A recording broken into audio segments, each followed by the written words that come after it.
मेघदूतचे माल 1100, 1200, 1250 रुपयापर्यंत गेले. बाकी आर्यमानचे माल 900 रुपयापासून तर 1100 रुपये गेले. आणि आपल्या लोकल पट्ट्याचे माल थोडे पावसामुळे थोडेसे डागीडुगी झालेले तर ते 800-900 रुपये गेले. बाकी मीडियम 400-500 रुपये.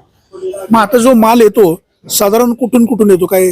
हा जेवढा आपला 50% येतो तो बाहेरचा पण आउटसाईडचा सगळा मिळूनचा शेजारच्या तालुक्यांचा जिल्ह्यांचा तो 50% माल आता नवीन चालू झाले त्यांची आवक चांगल्यापैकी. आता बाजार वाढेल का कमी होईल? बाजार आता तरी ही स्थिरच राहील 15 ऑगस्ट पर्यंत. इतर ठिकाणच्या बाजार जे मार्केट आहे तिकडे बाजारभाव याच्यापेक्षा जास्त आहे असं पण म्हटलं जातं. आणि नारायणगावची मार्केट आता महाराष्ट्रामध्ये नव्हे तर देशामध्ये हिचं नाव झाले. काय त्याचं कारण? माल शेतकऱ्याची ग्रेडिंग नुसार माल येतोय. ज्या व्यापाऱ्याला ज्या पद्धतीची ज्या भावाची माल पाहिजे ते सगळे इथं उपलब्ध होते. त्याच्यामुळे मग व्यापारी इथं टिकून येत. आता मेघदूत आर्यमान ह्या दोन व्हरायटी यांना बाजारभाव चांगला आहे किंवा साऊला पण बाजारभाव चांगला आहे. नवीन कुठली मार्केटमध्ये व्हरायटी सुरू होणार आहे?